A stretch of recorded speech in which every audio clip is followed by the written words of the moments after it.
So hello guys, welcome to my new vlog.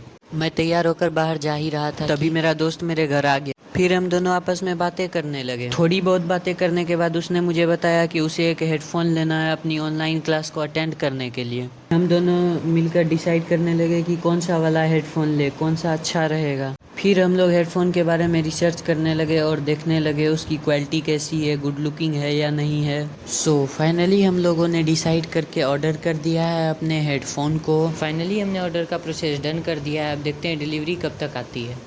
Headphone order करने के बाद मैं थोड़ा छत पे घूमने के लिए जाने लगा और फिर छत पर से मैं आसमान के व्यूज़ को एंजॉय करने लगा। सो है गाइस, आज के लिए इतना ही। मिलते हैं आपसे नेक्स्ट व्लॉग में, तब तक के लिए बाय बाय।